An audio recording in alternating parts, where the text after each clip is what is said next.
Loading. System update. You are now part of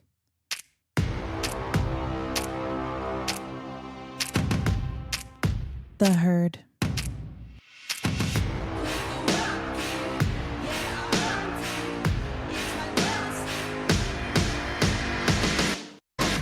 Double take, see me on fire, see that I can't break. Knew I'd be great, knew I would rise through all of the pain. All of the love, start with it now, keeper of all faith, never change. Hi guys, and welcome back to Loading Her. I'm Haley Binkley, and today, for the second time, I'm here with local yoga instructor, owner of Gypsy Life Wellness, massage therapist, mother, powerhouse, businesswoman, and someone I look up to, my friend, Rebecca. Hi, Rebecca. Welcome back to Loading Her. Hello. How are you feeling today? I'm feeling good. You want to tell the listeners a little bit about yourself? Yes. Okay. He's just like already all up in it today. I love this. Actually, this is relaxing me. Yeah, it's Good nice. boy. Okay, so my name is Rebecca, and I own Gypsy Life Wellness Yoga Studio. I am a mother of 2 children. They both have different dads. I think it's funny. Yeah. It's reality. Yeah. So a lot of people have that reality. It is an interesting reality, though. Mm-hmm. Something to digest for sure. Okay, so I'm a yoga teacher in the area, and I do cupping therapy, actually. So I'm a massage therapist, but my passion is cupping therapy. I think it's complete magic. I agree completely. Yeah, breathwork practitioner. Actually, that's something that I'm focusing on way more recently is, that's funny. Yeah, this is gonna be this today. I guess. like it. The kook is real. Yeah, it is. Everyone's feeling kooky today, so that's how we're gonna be. Yeah. So, breath work, body work, yoga. That's what I do. And obviously a huge part of my life is my children. I'm a single mom. And when I say single mom, I mean that it's just us when it's us. But both of their fathers are fully involved in their life, and they love them more than anything. They're pretty scared of me, but they love their children. So that's good. I love that. Yeah. That's good. I love that so much. Did I cover all the bases? I think so. Okay, cool. Yeah. So where did you grow up, Rebecca? I know you haven't been here this whole time. So where did you start? Where did Rebecca's life start? It actually started on Jupiter. Same. Yes. Mars. You're Mars. Yeah. Today I'm Mars. Oh my God. So I was born in San Diego, California, but I was only there until I was like 3. So I can't really claim it. Although I do love San Diego. It like still has a massive piece of my heart for whatever reason. I've never been. I don't know if I would love it anymore because things are changing so much, but the last time I was there was right before COVID, and it was so dreamy. A lot of hiking. I just loved it there. I love that. Yeah. I have been to Yosemite in California, and I love the hiking and that whole lifestyle there that they have. It's like all just the very nature. nature. Yeah. Very much. So then after that, both of my parents were in the military. They were in the Navy, and they both kind of, I guess, got out of the Navy around the time that we left San Diego. And then there was a lot of moving. So we moved all of the time. Like I told you last time, I think there was like 12 schools I went to before high school. So I was like the notorious new girl in all of these new schools. But yeah, and there was no reason for the moving besides, I think that my dad, I don't know, maybe grass is greener vibes, like maybe he's the original gypsy, you know, because it's like, oh, we can't make money here. We got to go somewhere else. So He was looking for something. yeah, he was looking for something. Did he find it, do you think? Doubtful. Yeah. Is he here? He's here. Yeah. So I have 2 dads. That's a whole nother thing. Okay. So, that's funny.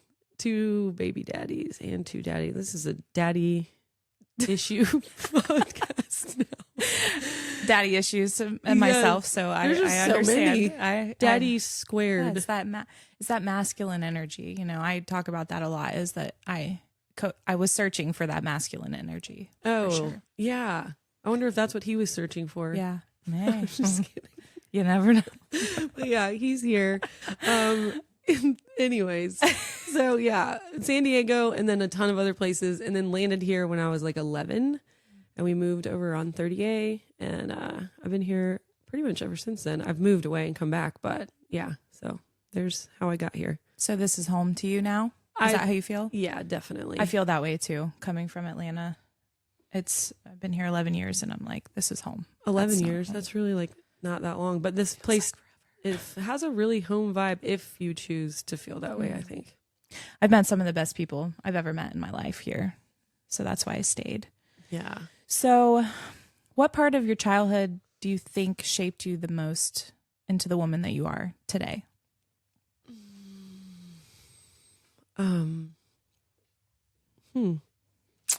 I would say, I'm pretty resilient, and I'm not scared of much.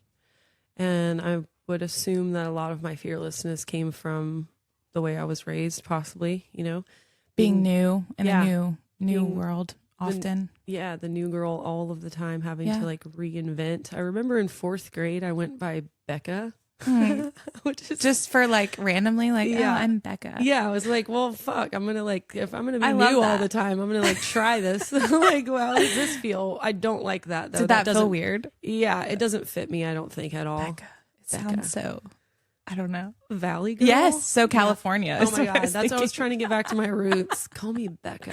I'm actually reading a book right now, listening to an audiobook, and it's Count My Lies, and she moves around a lot, and she comes up with lies each time she goes to a new school. And she's like a new person each time, and now it's like bled into her adulthood, and she's lying through her adulthood too. So yeah, it's interesting that's like. Did you invite me here to expose me? Yep. Just kidding. That's what this is, guys. We're exposing her. This is an intervention. What are you lying about? That is so funny. Yeah, I thought it was funny. It's weird because last time I don't think I told you that I was listening to that book, so that's funny. I love that. If you could describe your younger self in 3 words, and words, what would they be? 3 words to just my younger self? Yes. Oh, curious, tenacious, and what's a word for like overthinking? Anxious. Oh, damn it. Yeah. God, that sounds so boring. Yeah. Probably probably anxious. Yeah. Actually, since the last time I saw you, I've watched the movie Inside Out 2.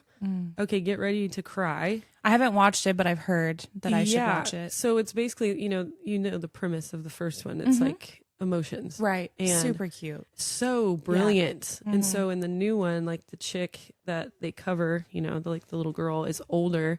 And so she has different emotions. Just how they break it down. It's so beautiful. And like anxiety was one of the new emotions. And to watch it operate, there's so many qualities of anxiety that are very glorified in our culture.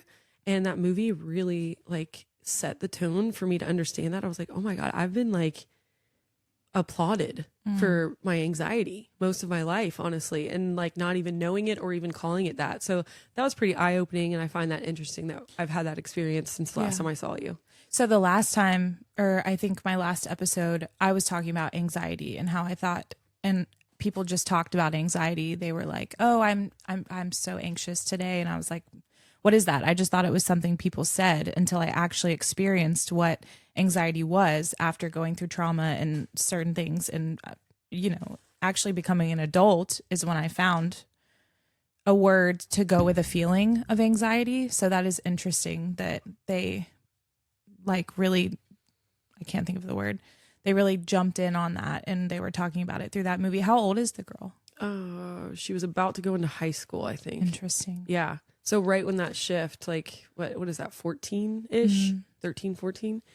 Yeah. And that it's just so interesting to really fine tune and understand like what that experience is. Cause I would have told you a few years ago that I've not well, let's go probably 5 years ago, I would have said like that I've never experienced anxiety or depression. But as you start to understand like what that actually means, it's a little bit more detailed than you would have imagined. Mm-hmm.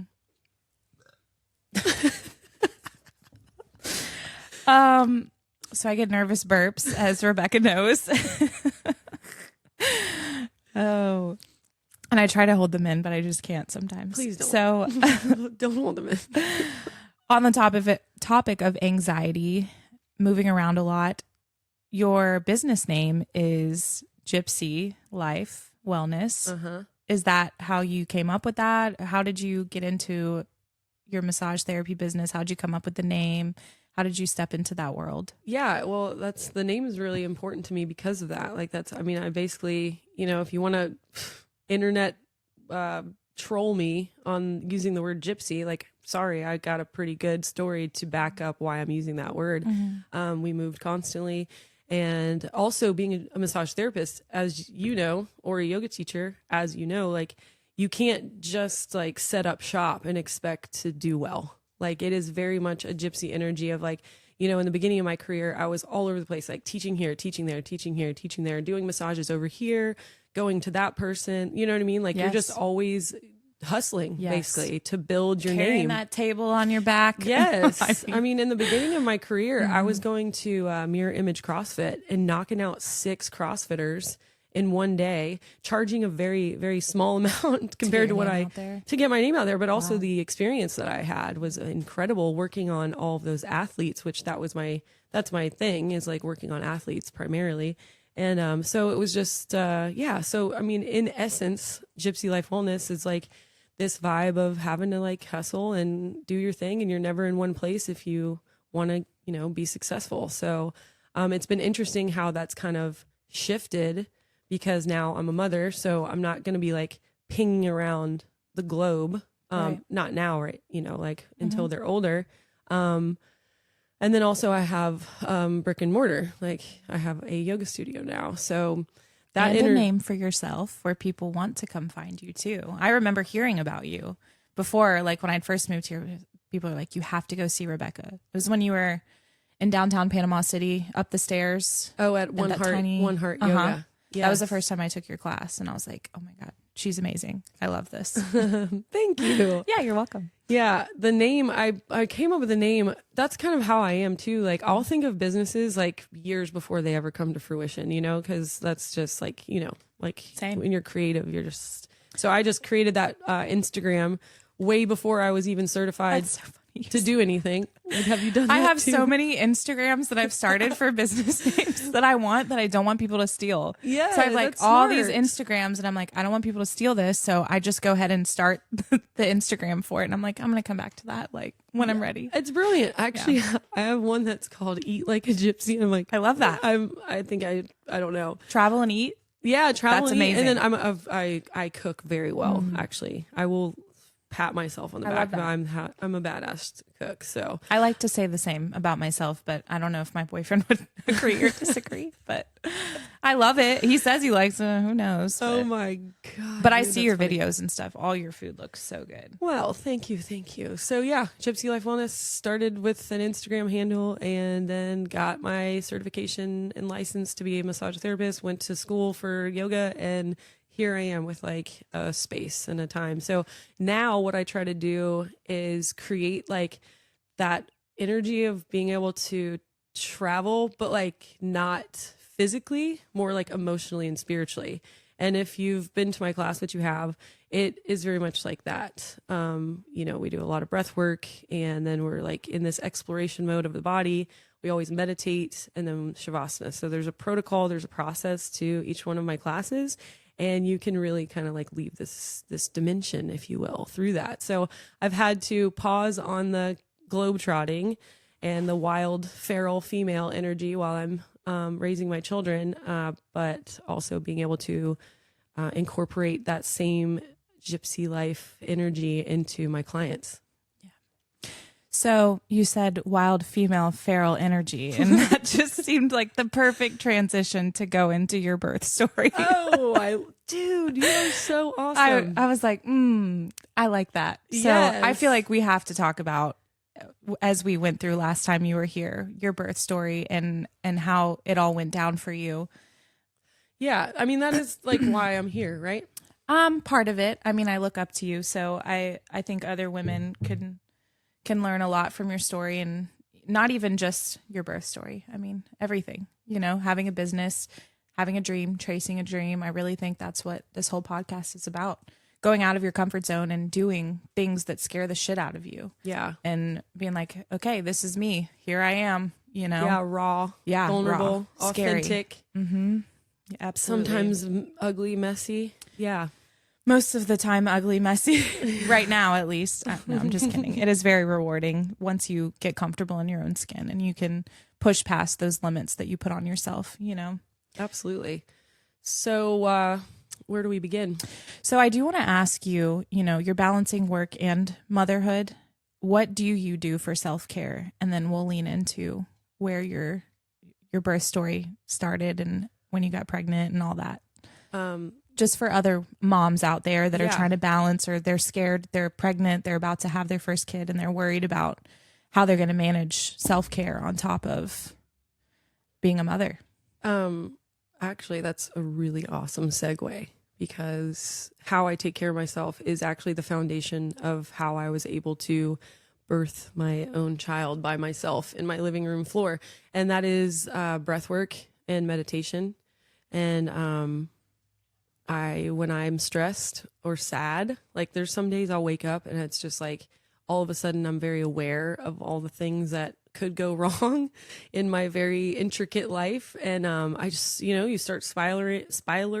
I can't even say the word, spiraling. Mm-hmm. Yeah. And just, God, that feeling, I'm just over that feeling, like I'll be 39 this year. That means I'll be 40 next year. And I am so sick of that feeling that takes you from a certain vibration into this very dark energy. And so I've been teaching myself that anytime that I experience that feeling, I try to shoot off to the beach if I can, and I do breath work. And it is absolutely incredible how it can just pull you right out. Grounds and you. It grounds you. And like what I've noticed is, of course, it doesn't fix everything. It's not like there's not like a spirit creature that comes out and like, here's how we're going to handle this. But what it does is it creates space for you to perceive things very differently. And so I'll have business ideas after breath work or during breath work, during meditation. I'll have solutions to certain problems that I thought were very massive, so there's a lot of unblocking that occurs in breath work. And I think that we talked about last time, like the foundation of manifestation is the unblocking process. So if you can use your breath to unblock, you are literally on your path to manifesting whatever it is that you're wanting. Yeah. I know when I get those feelings, it's like I have to rewrite it in my brain. Like your brain tells you a story and that's not the truth. And you have to rewrite it and be like, this is not the truth. This is my scared parts that are like, oh, this could possibly happen. And it's not real. You're not your thoughts. And that is true. And that is something you learn through therapy. Yeah. You're not your thoughts yet. Your thoughts manifest physically, which is pretty scary. They become tangible energy in the connective tissue. So it's really just like quite the responsibility to fine tune the thoughts and to rewrite the story. And it's bizarre. Once you get into the groove of it, isn't it wild how you can like feel a certain way and then you can just move it just a little bit to the left or to the right. And then all of a sudden it is a completely different story. I love that. Yeah. I mean, that when I say magic, people are like, oh my God, but like, that's what I consider magic is like breathing and being able to articulate like the functionality of your mind. Right. That's magic because that is challenging and really a beautiful process. I feel like I found the cheat code to life with manifesting and learning to control those bad thoughts. I feel like it's the cheat code. And, it's like once you learn how to use it and control it, essentially, it feels like this is kind of weird. Yeah. Does anybody else know what I'm going through right now? Like how am I doing this? Like a video game kind of? Yeah. It's like you're like, interesting. That's pretty cool though. So at what point did you know you wanted to do a home birth? Did you plan this? Is it something that you fell into? How did you get there? Fell into. I have a story that I have to tell you during dude, this whole Wallen. It's not about you. It's not about He wants to be on the podcast. I know. He wants to get in the chair. Lay down, Bubs. Come here. Lay down like this. So what was the question again? The question was did you plan for a home birth? Oh, how yeah, did you yeah, get how did you get into that? No, I did not plan for a home birth. I was not interested in even having a home birth at all. I was single at the time and wasn't really looking to have that sort of mess, if you will, like who's going to clean that shit up, right. So no, I was not in a crunchy era of my life. Like I was, with Birdie. Birdie is my 10-year-old. Zeppelin is now 2.5. But Birdie's story, like that was, I was connected then, and I went to the hospital and had a beautiful birth with a doula and a midwife and my wonderful, loving husband who is extremely supportive. And I was able to have an unmedicated birth with Birdie, and it was incredible. So I was really more geared towards that. Like, I'm fine with that. I would already accomplished that. There's no reason for me to be crunchier. A lot of people, especially with my job and like my reputation, they're like, so like, how are you going to birth this time? I'm like, what do you mean? Like, I'm going to the hospital, dude. Like, what? Like, I'm not trying to be cool. Right. Yeah. So, but here's the thing. Yeah. So I'm meditating one day and, in my kumbaya, I was sitting on my little meditation pillow, in my living room. Dun, dun, dun. And it was like late November. Zeppelin was born in January. So like, just think about that. Like that time frame is very short. It was late November. And then I gave birth January 4th. So I'm meditating and I literally had this like voice, like obviously in my head, not outside of my head. No figures. You're not saying any figures. I didn't see anything. It was the people use the word ping and download. There's a lot of these catchphrases, especially in the spiritual community, that are I've never heard download before. Really? Yeah, I like that though. You do? Loading, download. Oh yeah. Okay, I get it. But yeah, I've never heard that one. Any overused term starts to like make people cringe. Even the word cringe is like pretty yummy cringe. when you go into a pose. And I it's can't. Yummy. I do not use I hate food the word terms. yummy. I don't use food terms in teaching at Yeah. all. It like makes me so uncomfortable. I just hate the word yummy in general. So yeah. Oh my gosh, get into pigeon pose and feel how delicious your hips feel. I'm like, oh my god, no, I can't do it. So yeah, meditating, and then like, okay, so just picture me in my kumbaya space, and then all of a sudden like my eyeball comes open and I'm looking around, I'm like, what the fuck? Like literally the words free birth just came into my like stream of consciousness while I was like trying to chill. And then I'm like, said that? Yeah, except for, again, it was in my head, not outside of my head. Nobody outside of my body spoke those words. Right. Okay, just want to clarify. She's sane. We promise. Yeah, maybe. And so yeah, I was like literally like, no. Yeah. And I kind of like went I went along my day that day, and I was like, no. But it was such a looming thing after that point, to where I was like, what is this? How far along were you at the time when? So November, I was, what is that? 8 months? Okay. I was so pregnant. you were, yeah. Yeah.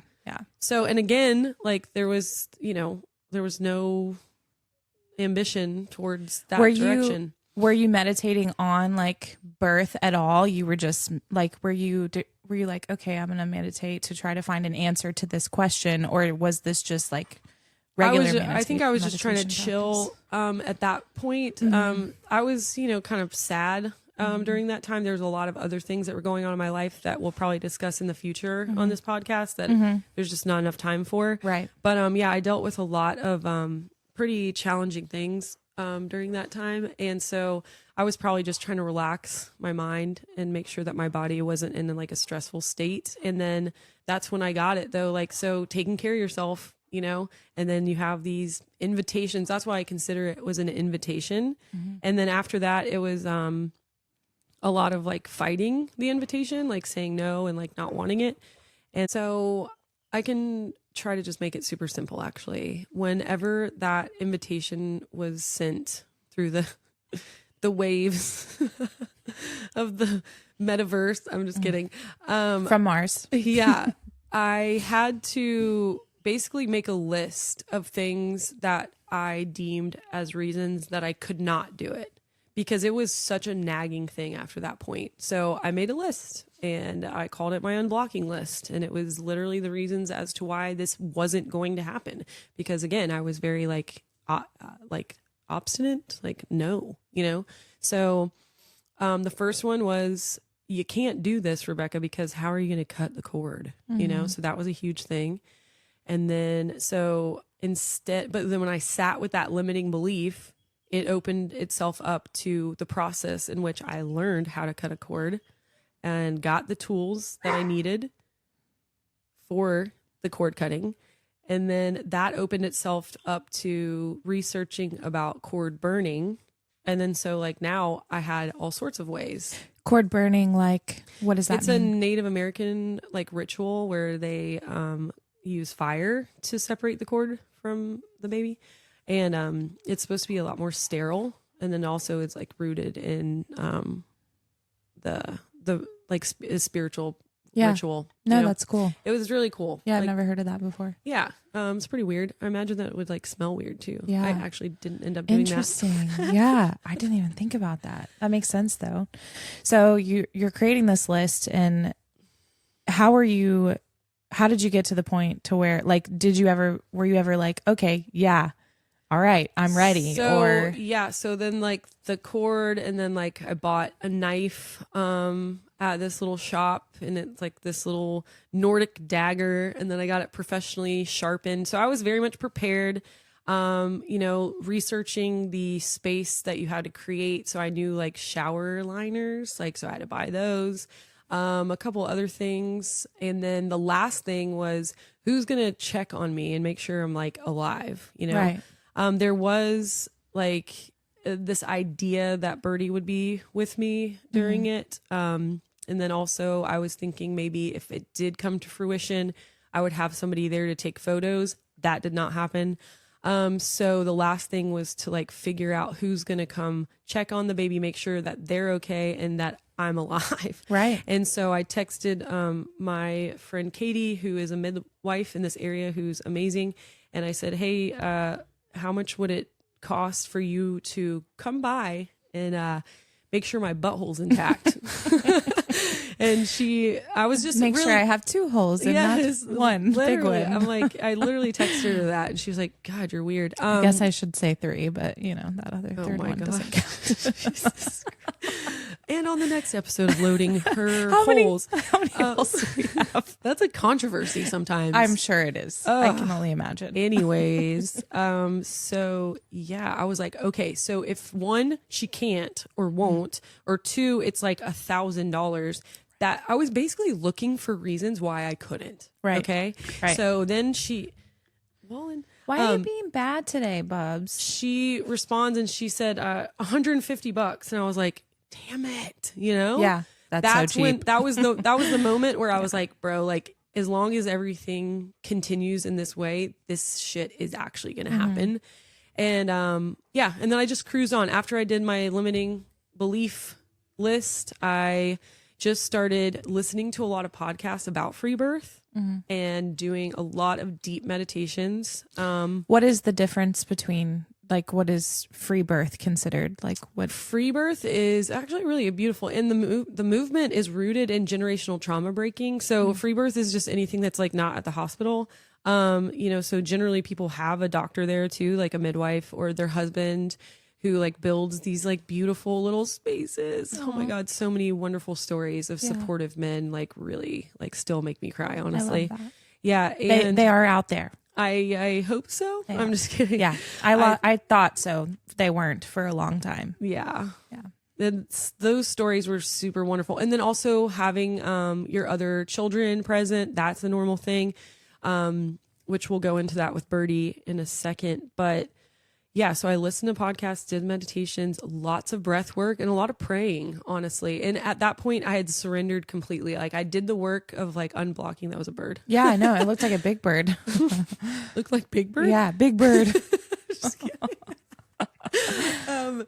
Yeah, so the list, limiting beliefs have got to be completely eradicated in order for any manifestation to come through. This is not just with like free birth. This is for anything. Like, what do you want? Okay, figure out what you believe about what you want that's keeping you from getting it. Because if you believe you're not going to have it or it's not going to happen, it's probably not going to happen, So after the unblocking process, yada, yada, yada, surrender. But you have to put in the work in order to surrender, like in any case, right? Does this make sense? Absolutely. You have to put in the work and then you have to let go of the work. It is such a paradoxical, mind fuck, honestly, all of this stuff that I know why people go, yeah, that's wackadoo. And they just keep on moving on. Why? Why is it that way? Why? It makes sense, kind of, just because it keeps you learning. I think that it has to be paradoxical because you can't just know always. It's interesting, when you think it shifts, so that's yeah, right. Yeah, psych. Yeah. So after that, I was in the surrender mode and just listening to podcasts, and like I said, the free birth, and that's kind of what I pictured, was there would be support of some sort there. I wasn't actually setting myself up to be completely alone, right? I thought maybe somebody would be there. My brother lives a mile down the street, whatever. I was open to however it was supposed to be for it to go that way. Right. But then, so a couple nights before I went into labor, I listened to this one podcast, and out of all of the episodes of that podcast, there was only one chick that did it solo. And I just happened to get to her freaking story 2 days before I go into labor, which all of this just to me is serendipitous almost, or 100%. I don't know. Yeah. So I heard that story. I cried. And then I was like, fuck, this is what I'm supposed to do. It was so resonating. I was like, are you kidding? I remember my big old pregnant belly. I was going to the bathroom from the bed from listening to the podcast. I'm like, seriously? Dude, why? Literally, why? What's the point of this? Why does this make the most sense? Why is this going to be what it is? Shared it with a couple people, which is the funny part. So, not funny, but a couple of people that I told, of course, they were terrified. Right. They were very respectful, but out of love, they were like, please don't do this, Rebecca. And I'm like, I'm not going to do anything. Right. I'm just going to be led. Right. And in that situation, there will be no fear, and I will be doing what I'm supposed to do. There's not any forcing that will occur here whatsoever. So don't worry about that. And if I need help, I will call. I'm not...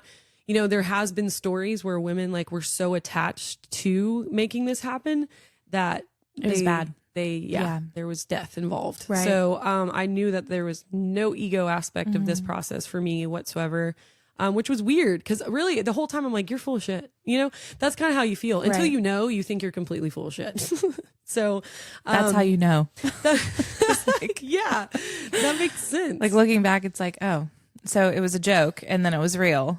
And that's how I know. Yes, absolutely. You're like, nope. Okay, I guess yes. Yeah, all right. This is what we're doing. Yeah. So I guess where does that put us? So day of. What's of? Day before? Yes, day before. I for some reason consider it all one day, but yes. Oh, yeah. Day before, did you know you were about to go into labor? Obviously you knew at some point, but what did that look like for you? Did you have plans? What it were worked you out doing? so perfectly because like I said, co-parenting, sharing, there was a lot of worry that Birdie would be with her dad because I really wanted her to at least be there. I had desire for her to actually be present during the birth. As we move on with the story, you'll know how that turned out. But it was just really perfect that she ended up being with me. And because I can't imagine it any other way. And so the day before, Pam Leverett, somebody that I love very much, she came over. And what was funny is like she was supposed to come over a couple times before this occurred. And it just happened to work out on that day. And she came over and she did like this ceremonial tea with me and Birdie. It was so sweet. And she gave me this mug that she made with her hands, which is so loving. And she also gifted me this necklace that she got from a shaman. It had like turquoise and like a shell, and like it's beautiful. And I put it on immediately when she gave it to me. And I swear that I started contracting. And I was like, dude, why are you just always making shit up? You know what I mean? Was she there when you started contracting, or you just... No, it was afterwards. Yeah. No, she left. She just popped in. I was like, okay, see you later. Love you. Yeah. And then the day went on, and then my friends came over for dinner. I made salmon stir fry. Yum. And You know you have to cook for me now that you've for bragged so sure. much on it. We should exchange meals or something. I would love that. Yeah, that'd be fun. Salmon stir fry, maybe. Sounds good. Okay. Yeah, I cooked for like 6 people, and I'm Yeah. like holding the counter, and like I'm pretty sure this is contractions. You know, like that pressure. I was like, okay. Were you guys just planning to have just like a little dinner get together? During my pregnancy, my friend group was like my family, and there was a lot of dinners at my house, and also at Matt Cole's house, and there was just a lot of closeness with my friend group. They really supported me through that time, and I really appreciate them. So they were all there that night, which is really awesome. Natalie Ryan, Brittany McLaughlin, and Matt Cole. And so, I just could start feeling the energy starting shifting in my body, and cooked dinner. We ate, and then they cleaned up the kitchen. I went and took a shower, and I was kind of like that. It's pretty beautiful. It's very ethereal, I would say. Like you're just like, I maybe, because there was a couple times prior to that I thought I was going into labor. And the energetics of that experience were very fear-based and stressful. And in those moments, I was like, I'm going to the hospital for sure. Like whatever this idea was is complete trash. Like, not sure where it came from, but it's not happening. Right. And then it ended up not being real labor. So then in this situation, it was very slow. And like, it was just kind of like cruising, almost like a dream, Everybody left, me and Birdie.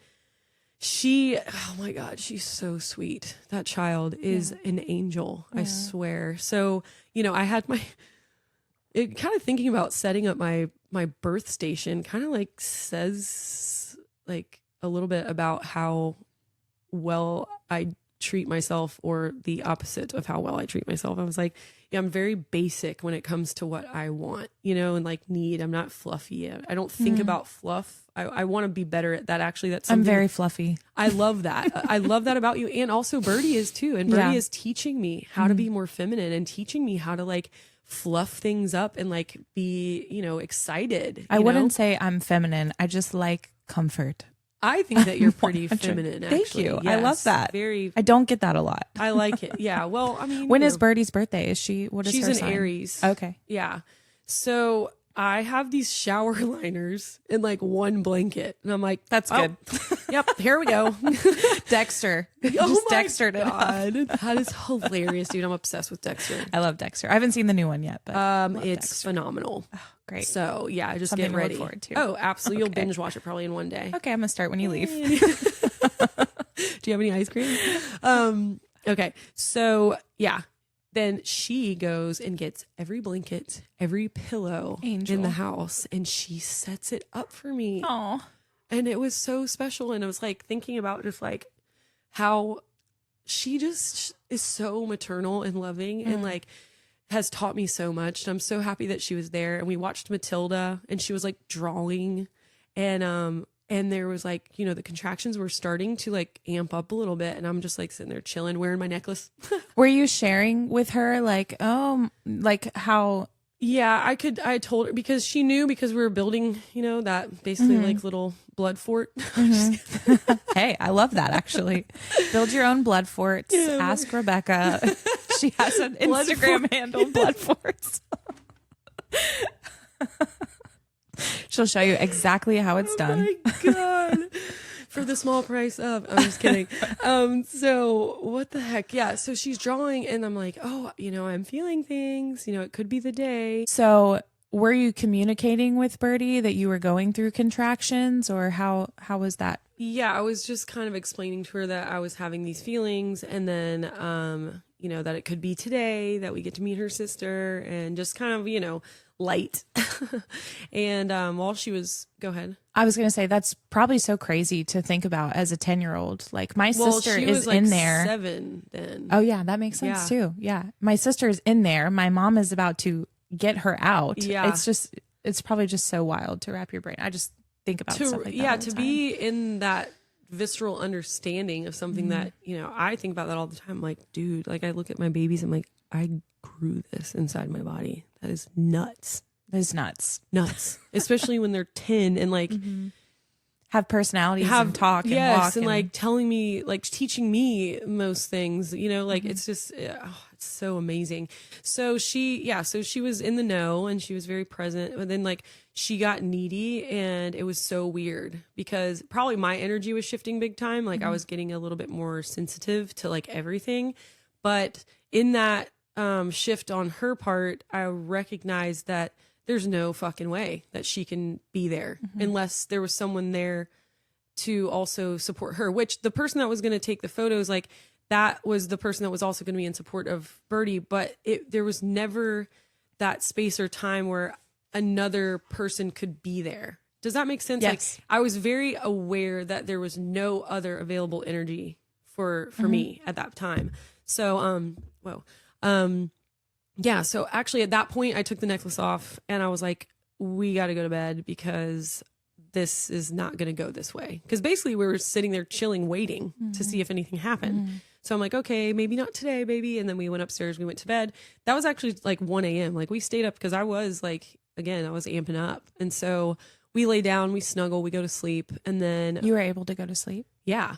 Oh, I'm kind of a psycho. Actually, when I was in labor with Birdie, I was in active labor and I took a 30-minute nap. And then when I woke up, my Is water that common? No, it's psychotic.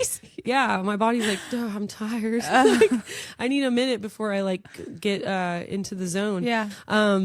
Yeah, so we went to bed and then I was like, oh, maybe not today, And then 3 a.m., which was only 2 hours later, I wake up and it was like, again, ethereal feeling. It was so wild. Like going back there in my mind right now is so crazy because it felt like Sleeping Beauty to the spindle, and I was just being led. I'm not kidding. I can't explain it any other way than I was held and I was led and walked downstairs.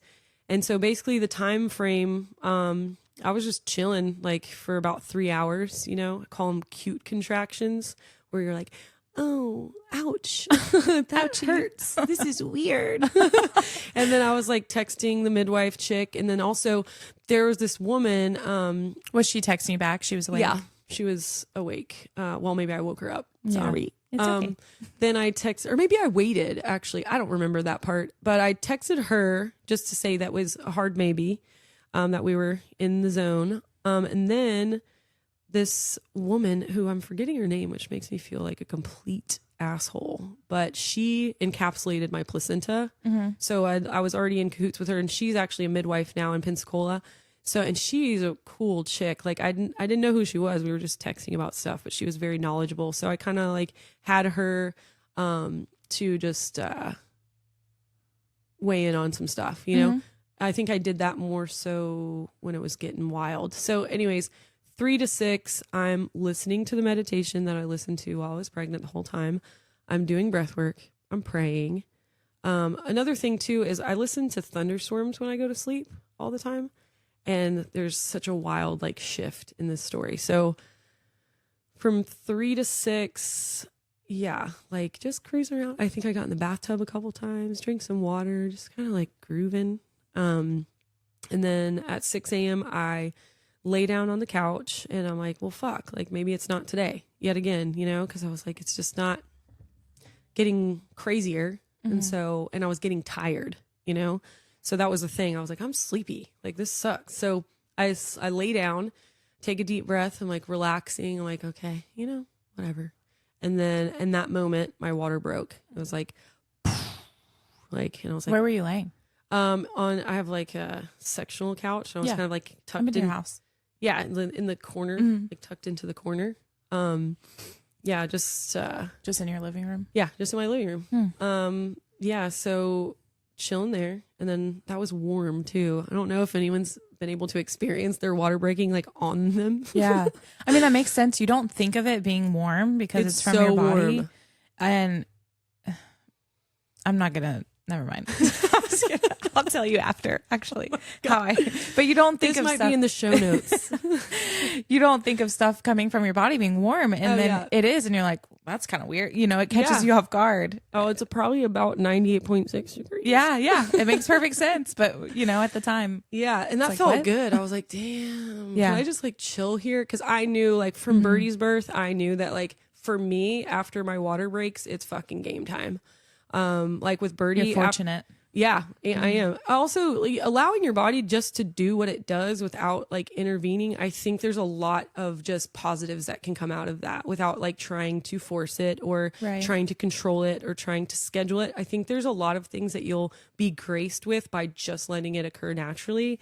Obviously not always, but I think overall, you know, with anything in life, trying to force it really kind of steals the magic out of it, you know? Absolutely. So after my water broke, with Birdie, I was like 4 pushes after my water broke with her. Yeah. And then so this one was a little different.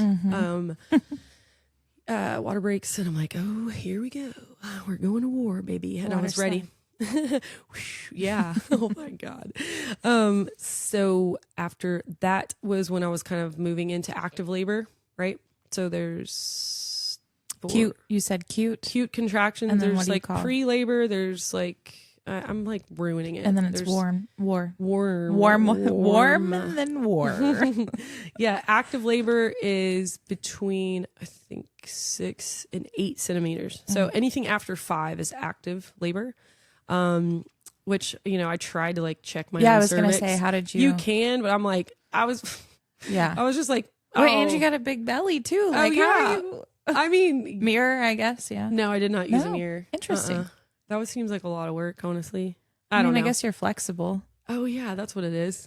Like for the belly, I'm like, how do you? That belly was big too. Yeah. I remember seeing you doing yoga with your belly. It was awesome. I could do like so much crazy shit with that awesome. pregnancy. I could do headstands and all sorts of crazy stuff. That was awesome. I love being pregnant, by the way. Yeah. So 5 to 8 centimeters is active labor. When you hit 8 centimeters, you are in transition. So that's like game time. So in transition, and I want you to think about this because like you don't have kids yet. So think about this in terms of like your life, right? So in any transition, it's that energy that like makes you want to like give up, you know, like having to go from, you know, working towards a goal to transitioning into it coming into fruition. That's usually the most painful thing ever. And with birth, it's that exact representation. It is so painful. It is so powerful. And then also a misconception is that you push. You don't fucking push, dude. Your body pushes. Like when you're in transition, you have pushing contractions at the edge of transition. And your body is literally pushing the baby out. That's crazy. Yeah, it's wild. Because all you see on TV is push. Yeah, which push. is again, stop forcing everything. Stop But trying they to want it to control happen it. fast. Yeah, they want to happen on their clock, which is just like a lot of the magic is lost. I'm not saying it's bad. Right. I have no judgment whatsoever for anybody doing anything, but like across the board, anything in life, my biggest takeaway at almost 40 is stop chasing, stop forcing, stop scheduling, stop controlling. Like just chill the fuck out, basically. So hard. It is so hard. Very much it's a schedule so hard. I I think to a certain degree, you know, there's like a lot of like discipline energy in that. Like obviously you don't throw everything to the wind, but I think with certain things that are of the essence of magic, I think there's a lot of power and grace in surrendering in that space. Absolutely. So when I was in the oh my God, this is the story I wanted to tell you about falling. Okay. So Matt Cole gave me this, like, he was very worried. He was like my best friend at the time. And he's like, dude, what if you like slip? I'm like, God. I didn't think of that. I know. I'm like, ew. Like, slip on what? Like, it's not like, all the liquids. I mean, what are you fucking, we're not at shipwreck. You're not running. Yeah. Slip and slide. Like, what are we doing? When am I slipping? I mean, it's a practical thought. I will give him that. Yeah, but, whatever. Yes, you're right. It is there. So because he's probably thinking like plastic, shower, wet, water, whatever, fluids. So many things. Okay, so in my living room, my living room, there's a window, which, by the way, I did not have blinds on my window for like 2 years. Like, what? Like, Did your neighbors? So here's the thing. Okay, so I'm like big belly, like baby coming down birth canal. I look over, I see this window. So that's okay. That's the thing. The sun was coming up at that point, right? When I'm like sweating and gagging, shaking, like pressure in my cervix like crazy. Ugh. And I'm like looking around, I see this fucking window and I'm like, dude, what if Patty and Elton walk outside to bring their dog outside and then here I am having a baby in the window? Like, that would be so terrifying for every person involved, right? So I have this bird painting that's above my computer that is at least 12 steps away. So I like pick my big ass up and like wobble over to get the painting. Baby in cervix. Baby coming down birth canal to get the picture onto the window so that they didn't see in the window. And I was just, I had to laugh. I had to LOL because that was like, if I slip? I'm going to like lose it. Right. So, and I didn't slip. I handled it. But that was just kind of like a funny like story that was, came to mind during that time. So that's when, around that time, sounds like the meditation that I listened to for support for like 2 months and also listened to twice, like basically on repeat during my labor.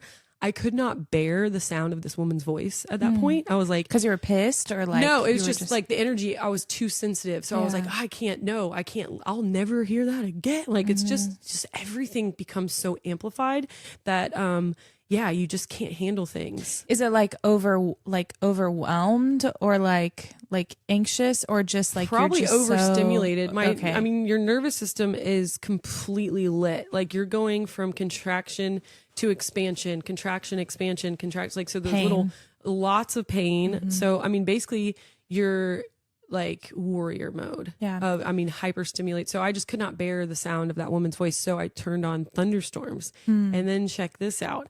Listening to thunderstorms, laboring, praying, breathing. I would throw myself over my peanut ball, which is a peanut shaped exercise ball. When you say throw yourself, please explain. Oh my God. I'm just picturing you in your belly like, that's pretty much, that's how it felt. Looking back, that's how it felt. I was like, kind of like leaning. I'm sure it looked really graceful, honestly. I'm sure it looked really hot, to be honest. Oh my God. That's so funny. So it starts thunderstorming outside though. Oh wow. How beautiful. Like, is for that? real? Like, for real. So I turned my phone off. I think that's probably when that makes me want to cry. It was pretty, I don't know why. It really was like this. Yeah. It was like a hug. It was like a reminder that like, I'm still here with you, even though it was getting so intense that it was like excruciating. Right. I mean, that pain. And this is why I think that something that's really important. First of all, I would never have a platform for any woman doing what I did. Right. There's nothing about my agenda or my influence that would ever suggest that this should be your goal. Right. For a lot of reasons. Obviously, the obvious ones are obviously the obvious ones. It's dangerous. It's unsafe. There's a lot of things that can go wrong.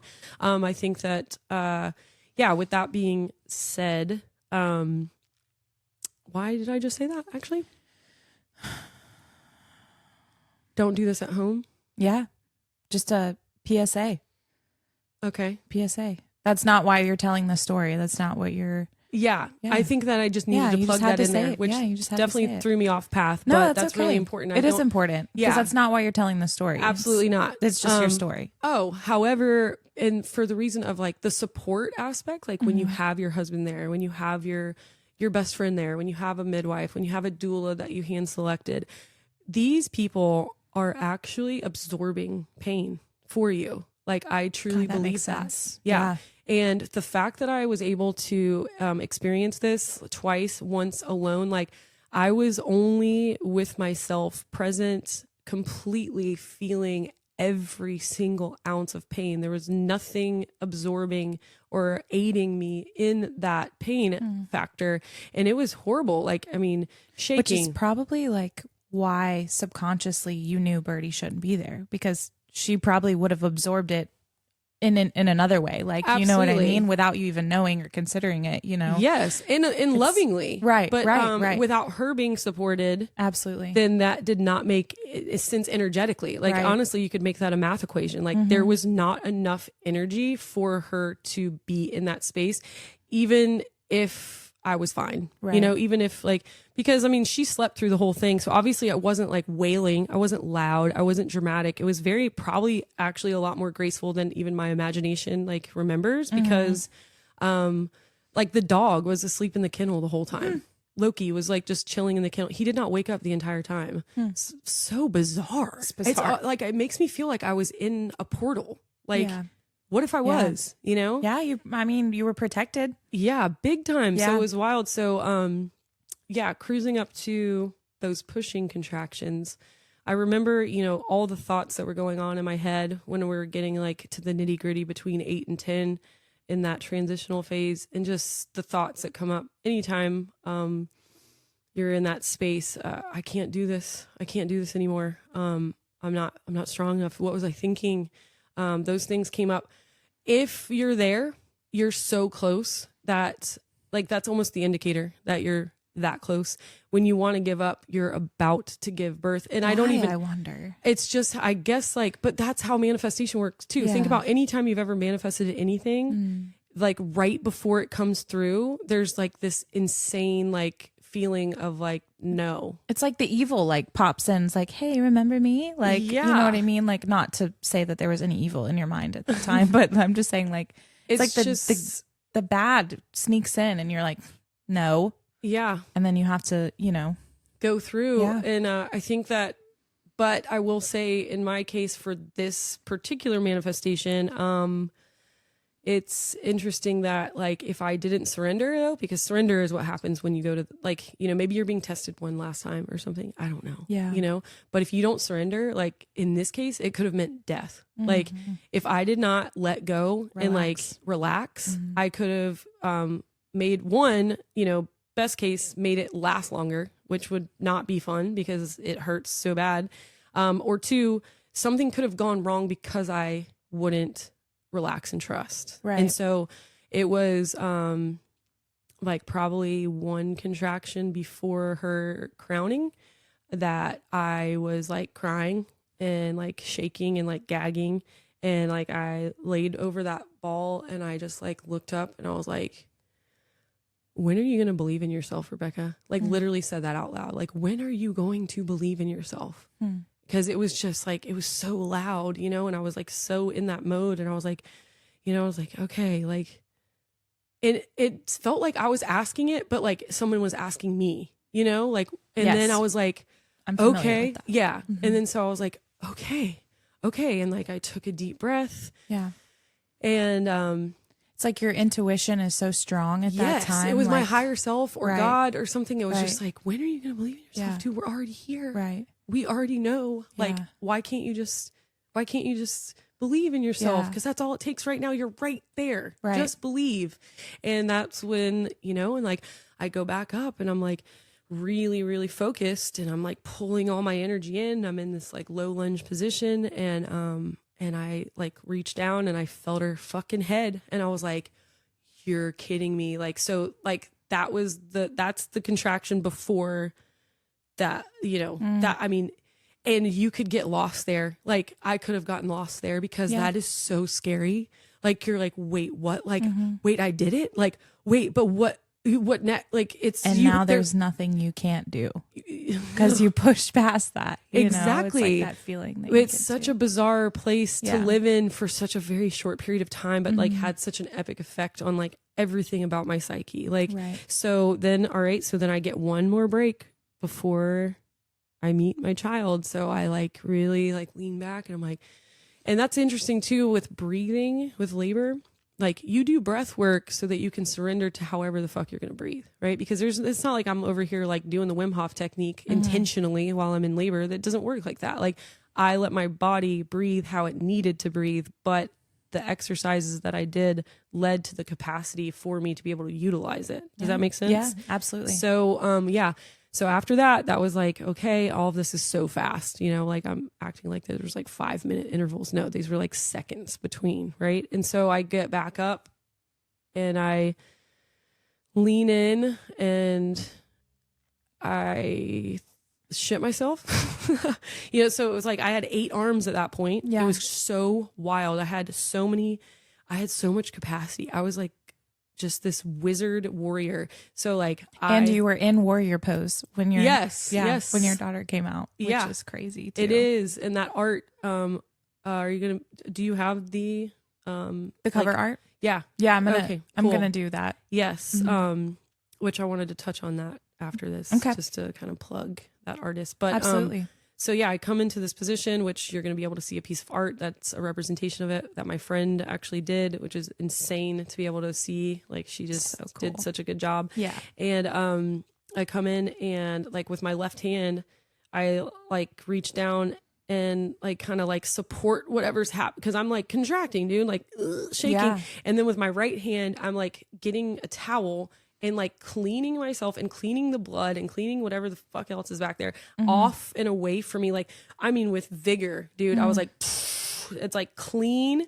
And then this hand swoops under and then I grab her arms and like pull her out and sit back. And then I'm just staring at this thing that I just pulled out of my body.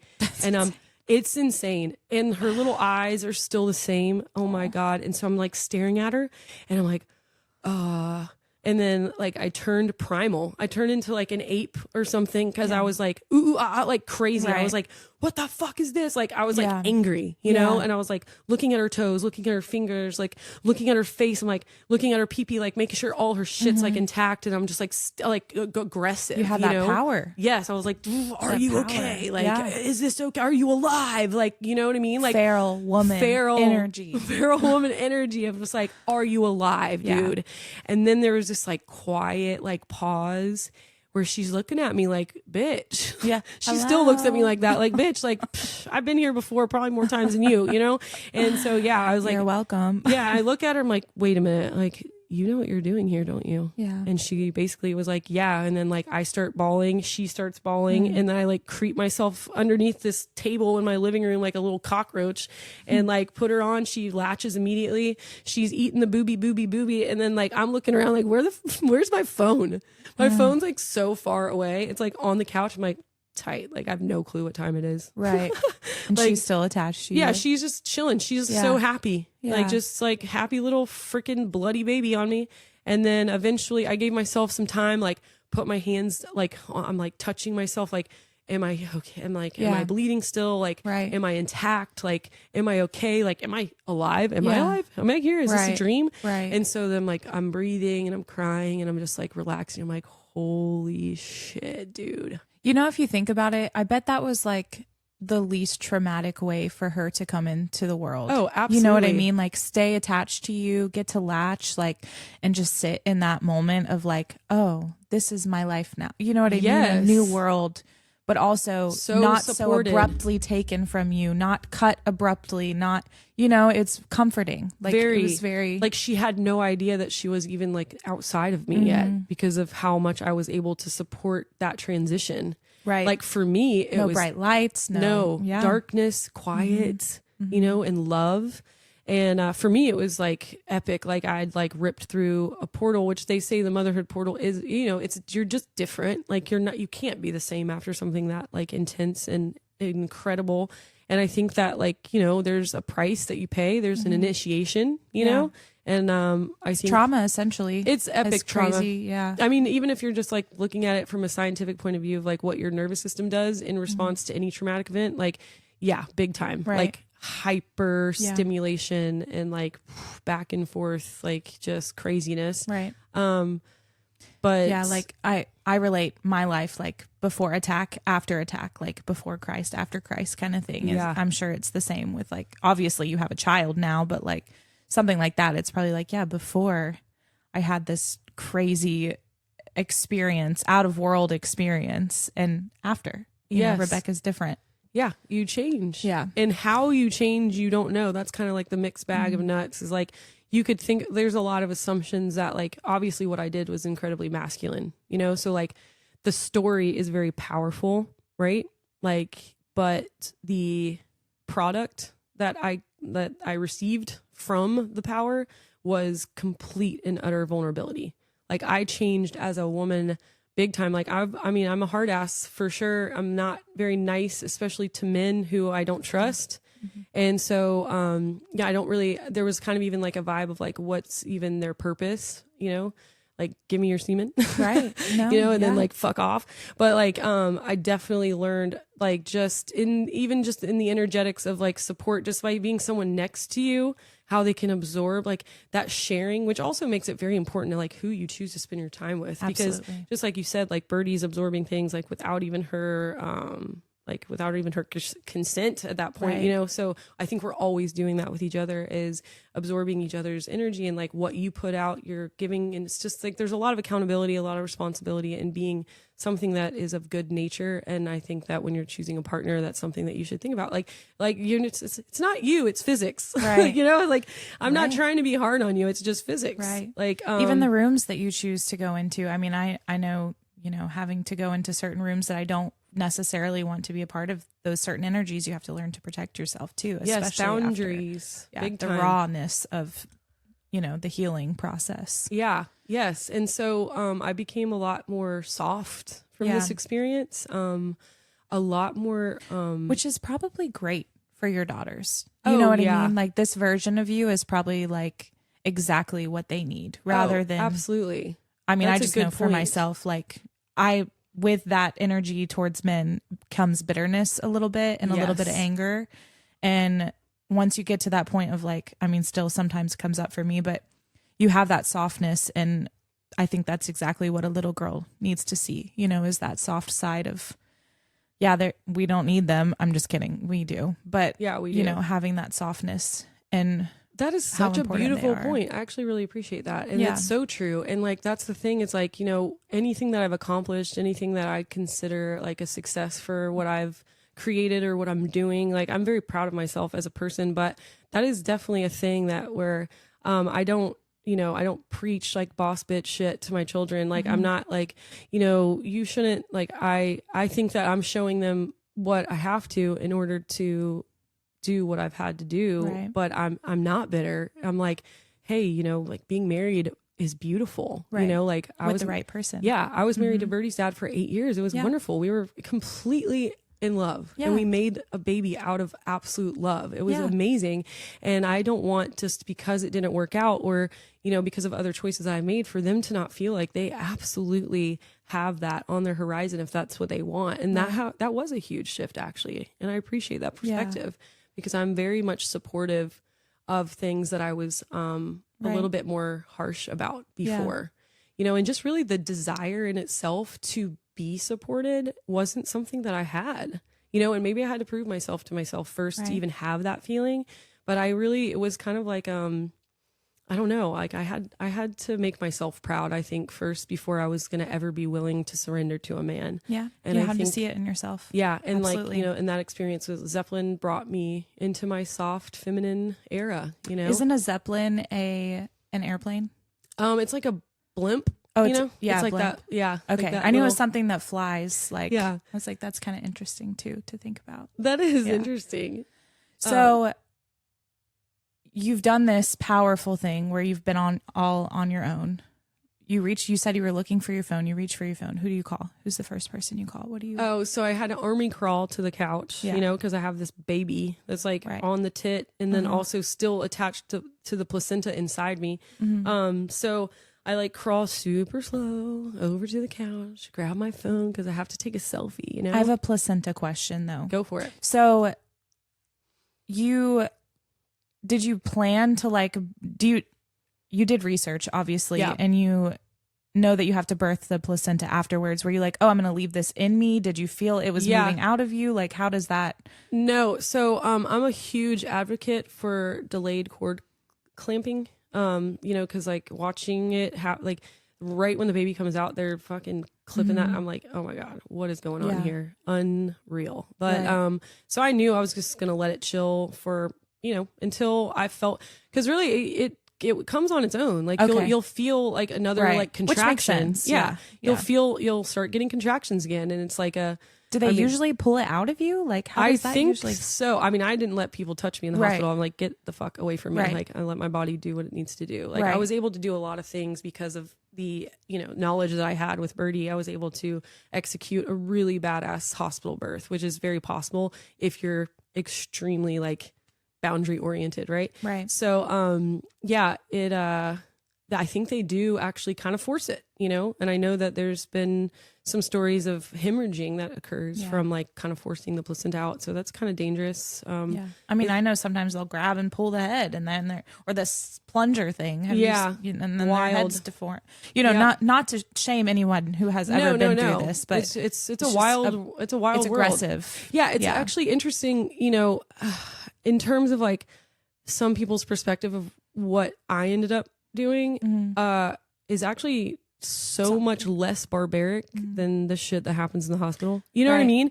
But it's like we're so kind of made it a business. Well, They've made a business out of it. We're so conditioned to thinking that like, I don't know. That's like it's its own whole like controversial topic, but it's wild that someone could be like, you're crazy. I'm like, no, actually I just was led by my body and my breath and God. Like, so I don't really know if that's that fucking crazy. It's then just going not into traditional. Or like what's crazier than going into like basically like the setup of what I feel is insane asylum vibes, with all these people, white light, people, crazy don't really fluorescent lights, just plunging your baby out of your. Again, though, hospital births can be beautiful, absolutely, and you can be so empowered by like the choices that you have and comforted, and protected, supported, and also that pain absorption, man, trying to get that pain absorbed. And I'm not saying either that all doctors are like that either. There's different versions of everyone. Nothing is linear. So the first person you call, you pick up your phone. I pick up my phone. I call. You Logan. take a selfie. I took a selfie. Yeah, you took a selfie. Which is such a badass picture. I love that picture so much. And that's how I heard about your birth story. I saw that. I was like, this bad bitch. And that cord, you can see the cord attached to the baby still. It's so crazy. I need to look back on it because I didn't see that. So of course I called her father, and that was fun. I was like, hey, what's up? And what time is it? So it was like 7:45, almost 8 a.m. Okay. So normal time. Yeah. Like, hey, I'm just like, hey, what's up? And then like, she's like kind of cooing in the back, and he's like, what is that? I'm like, oh, it's just your baby, And he's like, what? And I think he started crying a little bit. Aww. I'm like, yeah, he's like, where are you? I was like, I had her at home. Like I told him that, it just sounded crazy to most people. Right. And I was like, I promise I won't do it unless it just happens. But yeah. So he ended up coming over, and this scene, I want Emily to paint this thing too, because it's hilarious. I'm in that sectional and nooked up in the corner, and there's like shit on my feet and blood on my face and on my arms, my hands. And there's this paint. Yeah. And I'm like, I look pretty hot though. My hair looked great. I mean, the picture, you look great. Like you really do. Funny. Honestly. And did she get up, look in the mirror first? No, I army crawled to the couch and then chilled there. So he walks in, and like, just, that's what he sees when he walks in. He kind of like stands there, and he's like really disoriented, and he's like, oh my God, this is really like crazy. He's like, I feel like I'm gonna throw up. I'm like, tight. Like, yeah, you must be really going through a lot. This is motherhood. So sorry for your pain. Sorry to inconvenience you. No, so then Katie came over. She got there about 2 hours. And who is Katie? Katie is the midwife that made sure my butthole was fine. Yeah. And it was? Yep. She got there, and God, she's so amazing. I love that woman. And she ended up like leading Logan to into the cord cutting, and he did a great job, and it was probably like super emotional. So again, like back to the list, man, like the one thing that was going to keep me from having this magical experience was the cord. And then look at the outcome. Like I didn't even cut the cord, And so I think that, that's just kind of like a lesson in itself, is like just that first thing that your mind tells you, that lie, like, oh, I can't do this because how would I do that? Well, that's probably the least of your worries. So just keep on Right. doing the work and Push see through. how it works out. Like, again, don't force anything. Yeah. But so, yeah, so he got to cut the cord and then just chilling. It's crazy. We're supposed to, manifest. To manifest, you picture, you observe, you list, you think, and then yet, I forgot where I was going with this. And yet you're not supposed to picture it and play it out because it's not going to play out how you Correct. picture it is what I was thinking. Yeah, I was we're like, man, I lost pretty it. misled when, in the terms of like true manifestation. And I believe when I say that word, and I've said it a lot in this, obviously, but it's because it needs to be understood a little bit differently. It's not woo-woo at all. Like birth is manifestation. It's literally something coming to fruition. Like it's life in action, and being specific is really important, whatever that means for you. Because the universe will laugh at you and be like, you said you wanted this, but you weren't specific. So it's like, oh, that's happened too many times. I'm like, absolutely. dang it. It's like, oh, you got me again.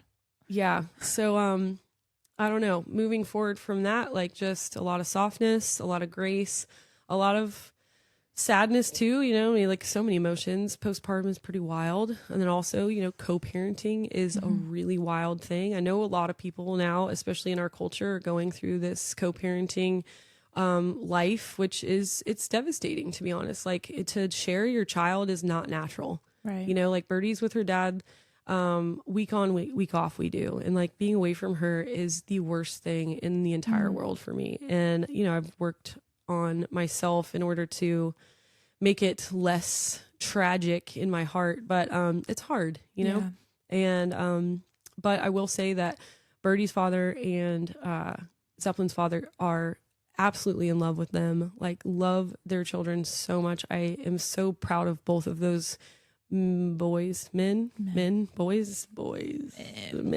okay. That's so funny. Men, for sure, men. No, they're wonderful, and like just because they can't show up for me, like that's a lot of thing too, is like recognizing it's not all about me, which it felt like it should be a lot because more. they feel they're yours, you know what I mean? So I'm sure you have that attachment. It's like, these are mine. It's hard to share. But they're doing a great job. We're doing a great job. The whole gang is doing great right now. So being a step parent, it's weird to think, like, from the perspective of me being a step parent, it's like two people are having to now share their kids with other people and trust that, I have their best intentions in mind. And it is crazy. It's crazy to think. Ooh, yeah, that's a hard one. So when you said that, like sharing your kid, like, oh, I can only imagine what that feels like, having to share with, me being like a step parent. It's crazy. And you gotta trust people. It is. So trust. So there's trust. Like, there's baseline energy. Like, I expect Ethan's partner to love Birdie. Like, duh. There's other things though that, like I'm sure that you do a great job of respecting the boundaries of your step parenting. I think I do it too much. Like Dustin sometimes is like, you need to do that. Just tell them that. And I'm like, no, I don't want to tell them what to do. Like, that's not my place. I'm not their parent. I don't want them. I very much had a step parent that was very like, do this, do that. You know what I mean? Which is fine. She was trying to help. I know that's why she was doing it, but it did not work for me. Yeah. Or my sisters, honestly. Yeah. So. Or if you were trying to like fill the role as the mother when the mother's still present, like, yikes. Right. I really appreciate Logan doesn't have a partner that I know of.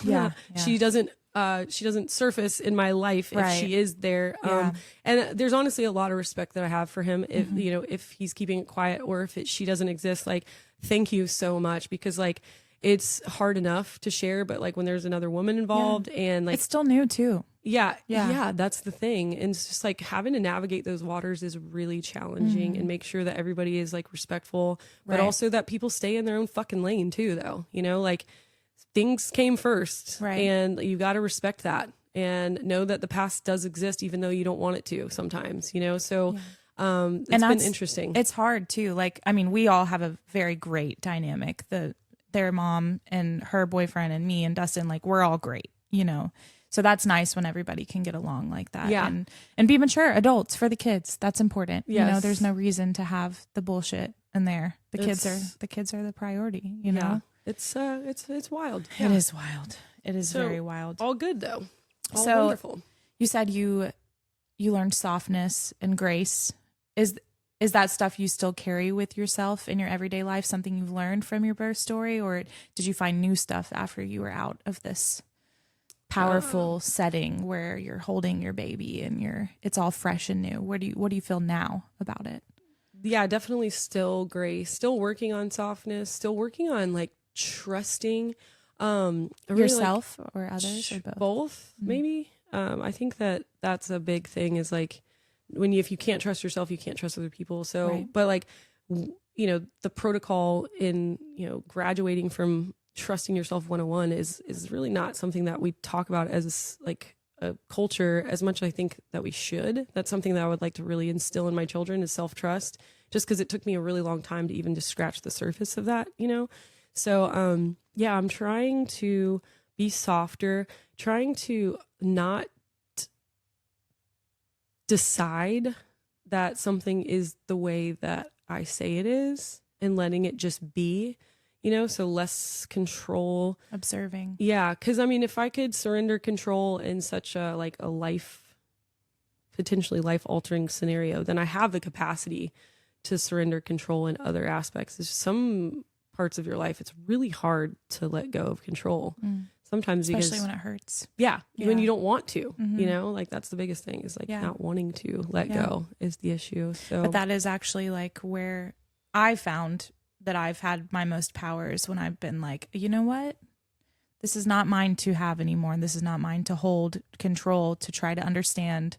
And then I've come to find out later on, okay, that's why that was happening. You can't see it right now, but the plan is bigger, obviously, as Yes. we've learned many, many times.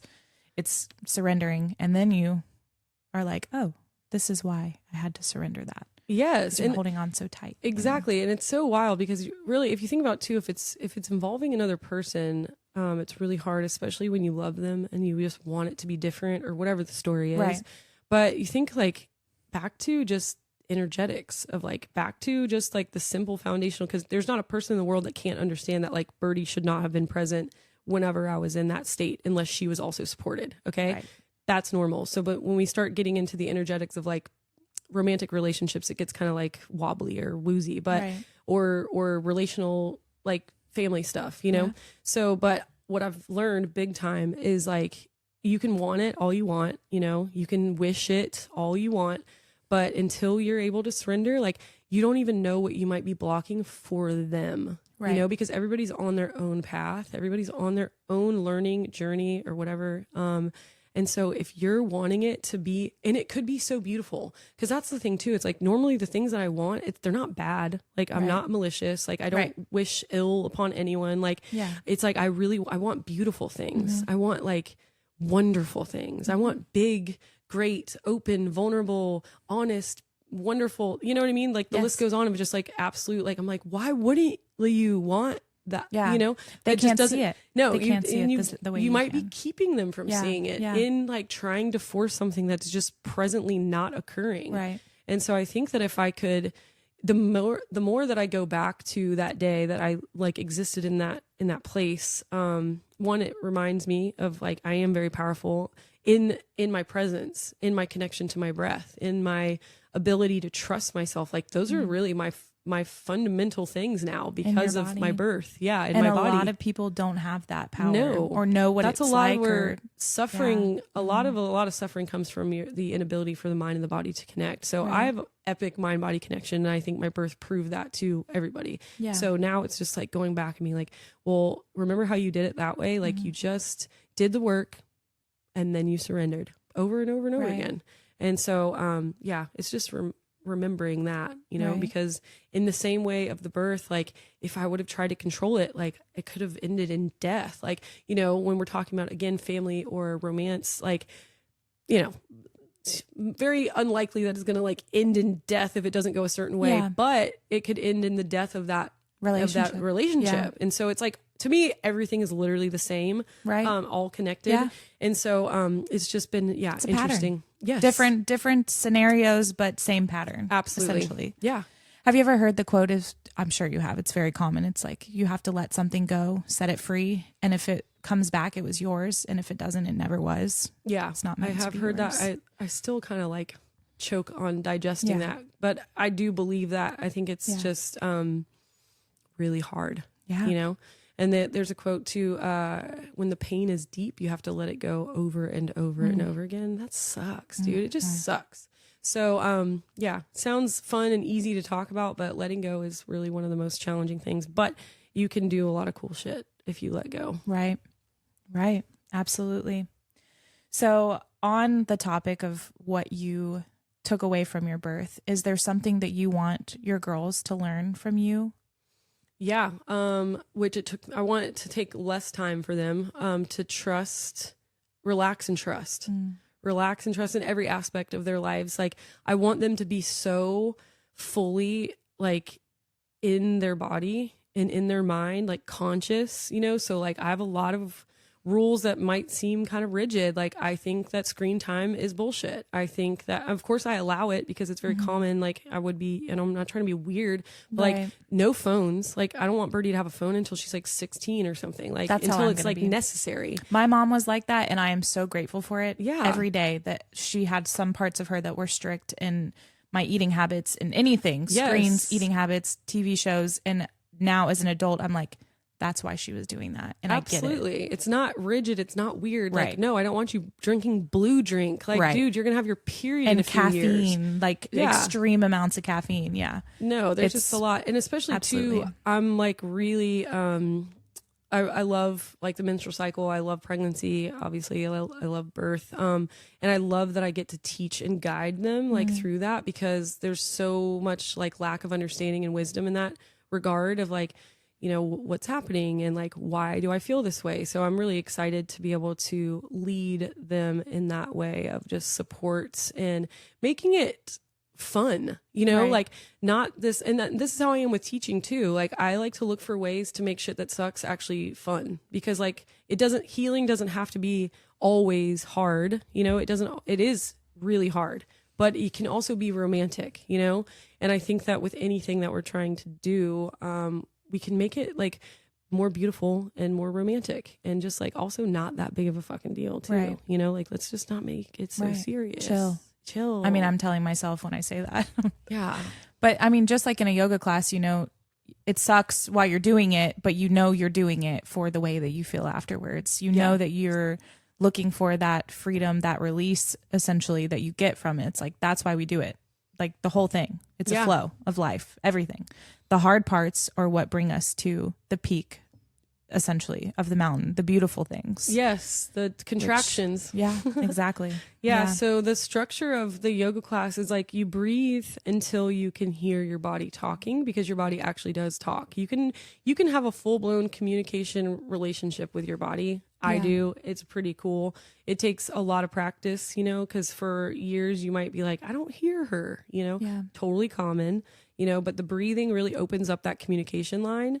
And then, so with your yoga practice, with your asana practice, you use your breath to acknowledge where in your body you're holding tension and where in your body you're holding weakness. And so that's basically my protocol for my classes, like, find the weakness, find the tension, and then any posture that we do, you're going to know exactly what your mission is with that. You know, like, you're going to know in Warrior One, you're focusing on your hamstring weakness, but you're also focusing on the lats, like being super tense. And I think too, a lot of people don't realize that that is the purpose of yoga. It's not like, oh, we're going to do these really hard poses and they're going to be beautiful. Obviously, that's the fun part. Yeah. You know what I mean? These Yeah. beautiful poses and the strength that you see that you have. But it's like some people I know will be scared to go to a yoga class because they're like, oh, everyone's going to look at me. They're all going to be better than me. Like, that's not the point. You know, anybody in a yoga class, especially your class, as Yeah. I've noticed, they're focusing on their own practice. Absolutely. They're breathing to those points, and you really learn a lot about your body when you do something like that, and your Yeah, you're strength. listening. And yes, absolutely. When you just be quiet. Shut and the breathe. fuck up. Is it weird that sometimes when I'm damn. driving by myself, I just start like saying shut the fuck up out loud? Yes, no, because I Shut do the that. fuck up. You know how many times like I'm driving either to work or whatever, I'm like, you're going to be nice. You're going to do, and I'm like having to tell myself like, and sometimes, and I'm mad at myself when I don't do that. But yes, I completely 100%. Yeah, just do the be same quiet. thing. Yeah. Quit caring so much. That is my mantra recently. One of my favorite Stop things caring so much. in my class actually is like there so many different kinds of bodies, people, ages, whatever. And I feel like the confidence that I see, especially in my female students, is just really beautiful. Like, you know, like very comfortable to take their shirt off and just have their sports bra. You know, in some studios, it's everybody's in a sports bra and like they're basically naked. And like you walk into that and then you're not there yet. You're not ready to take your shirt off, but then you're like judging yourself that you're not ready. I might have once, but I don't know. It's a different, like, I don't know if I would do it because my tits are so huge, but it'd be like very distracting. But like, be like, I'm coming back to this class. Your head movement was so funny. Like, what? So yeah, but I like seeing the women in my class just like feeling themselves and not giving a fuck about anybody that's around them. And when you're doing it correctly, you really can't look around, you know? Absolutely. You're so geared to the inner world that like the outer world like barely exists. However, you're being supported by the outer world in that space. I mean, talk about paradox. Like how cool. Like you're literally going inward, but supported fully outwardly. And like, the best classes are when there's a bunch of people and you're all breathing and moving the power in that. Like you're supported by the people around you. Nobody's looking. Sometimes my eyes are even closed, you know, and it's just like, it's so powerful. It really is. It's giving me chills. Like, and I get chills all the time when I feel like sometimes I'll shut the music off and just listen to everybody breathing in sync. And I'm just like, dude, I don't know if there's anything cooler than this. Yeah. So, yeah. Okay, so on the subject of your classes, we've talked them up now that everybody knows Rebecca's amazing. You guys should absolutely go see her. Are you working on anything right now? Is there anything in the works for you? Anything you're excited about? Yeah, I'm really excited. I'm actually finally excited. To be honest, I just walked into my 3rd year of my business. The first 2 years, like I had a newborn and a lot of family shit and a lot of like mending of my heart and you know, kind of there was days where I would get to the studio and it would just be like kind of heavy for me because it was so much responsibility.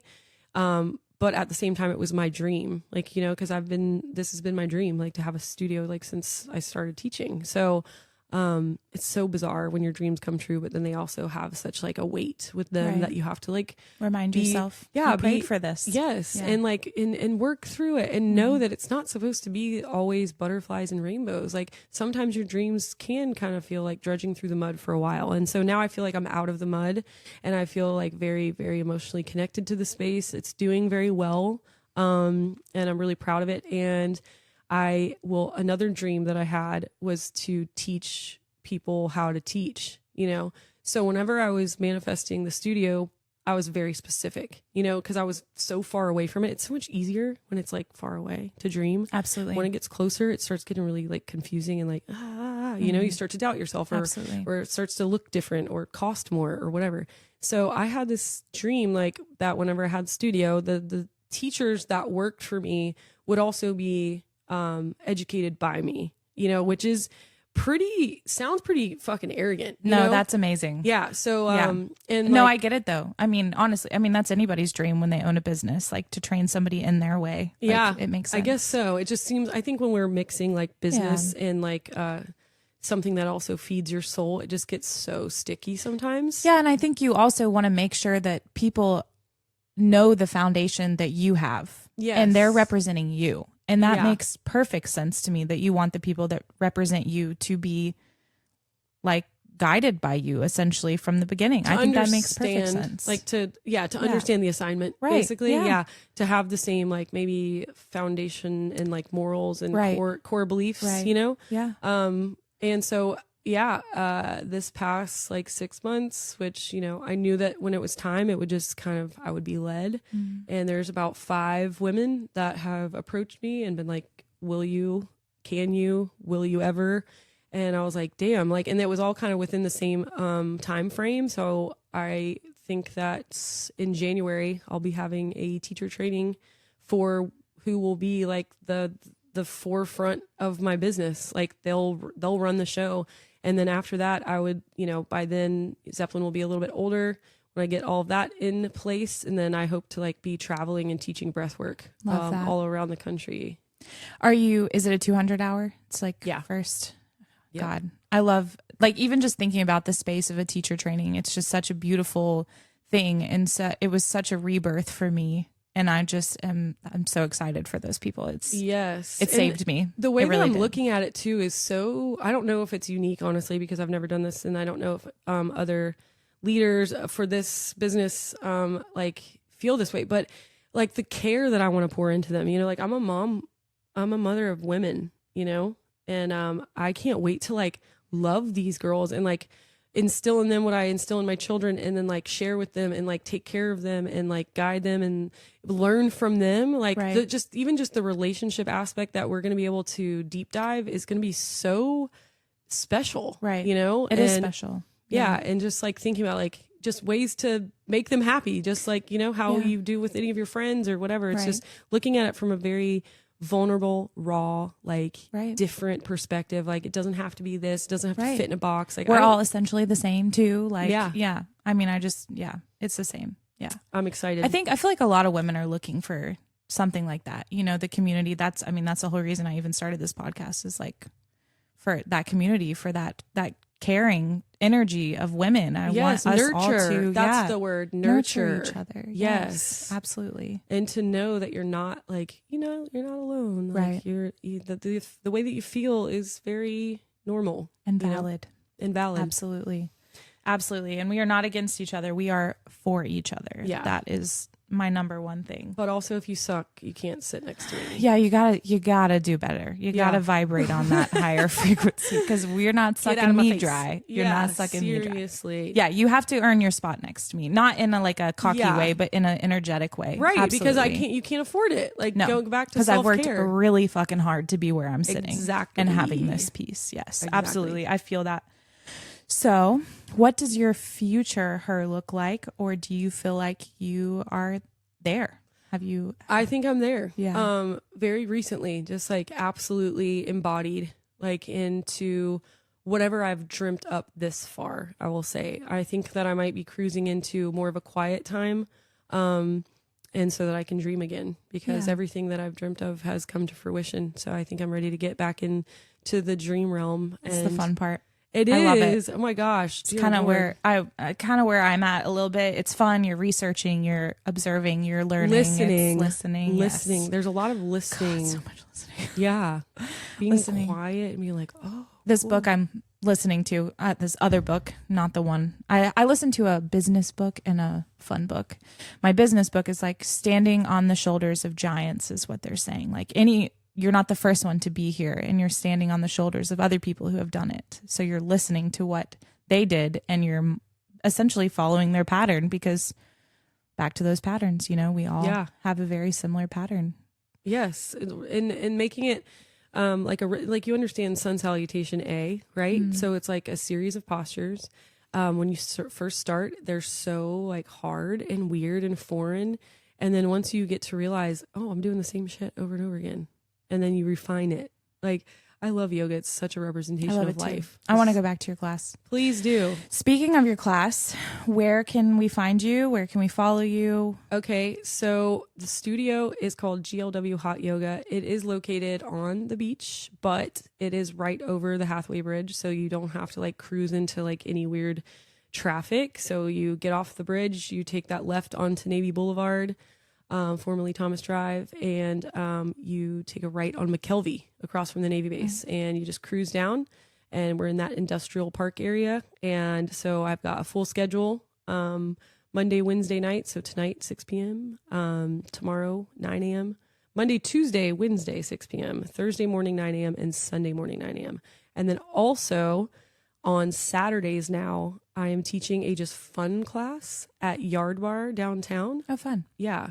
So they've got this cute little coffee shop called Cowboy Cosmo Cowboys. Cute. Cowboy Cosmos. Oh, I messed didn't that know up. they had that. It's so cute. And they've Yeah. got little biscuits. I haven't been in there yet. I need to go in there. It's very awesome. I love and that. like, so I've heard good things though. this class is like not, roll out of bed. Don't make any excuses. All we're going to do is like stretch a little, breathe a little, and be together, because there's the farmer's market down there. There's all these new businesses that are very much Love it vibing down on there. Saturday. It's such a, like, I want this to be more of a community building class, and not like, be ready to get your ass kicked if you come into my We studio. were down there and they were like playing music and like I play the air guitar. You didn't know.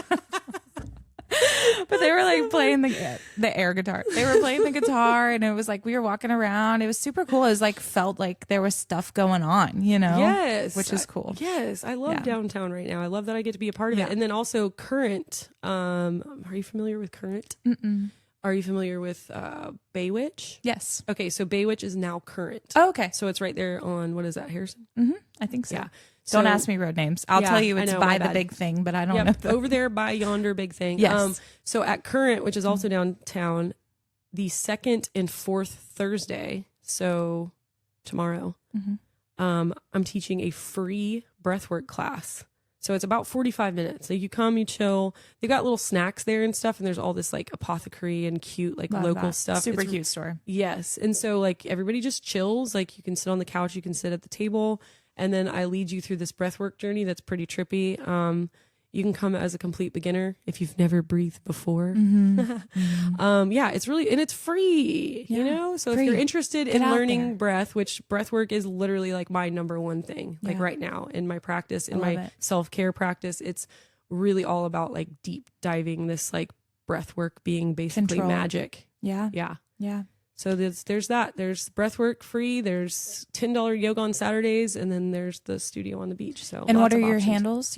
Your Instagram? Gypsy Life Wellness, which is like I post a lot of my kids and like cooking and stuff on that. And then GLW Hot Yoga is the studio's Instagram, which honestly I forget to post on that, but I try to just at least keep the schedule and like do some fun posting on there. So either of those. Also gypsylifewellness@gmail.com if you want to email me. Google GLW Hot Yoga and you'll find the address if you didn't hear me on here. I'll put everything in the show notes too, so you'll be able to find her. Okay. Yes. And then Emily Buford is the artist that did this this cover art. Yeah, she actually that is the exact position that I was in when I pulled Zeppelin out of my body, and she made a cartoon out of it, and I'm amazing. obsessed. Yes. So check that out just to get the vision of like Absolutely. what it looked like when Zeppelin was coming out of my body. Love that. And last time you were here, you mentioned you were writing a book. You wanted me to Yes. hold you accountable to that. So I'm going to mention that. Yes, I'm writing a book. It's called Mother. So there's a lot of this deep, dark, thick thread that interweaves everything that we talked about today. That is my mother and being a mother and just the mother energy. And so, yeah, look forward to that someday. Yeah. I think one day I will do a whole like season or something on motherhood, mother energy. So Yeah, that would be fun. That would be fun. Yeah. All right, guys. Well, Rebecca, thank you so much for being here. Thank you guys for listening today. As always, we'll talk soon. I love you guys so much. Thanks for listening. Bye. All of the lows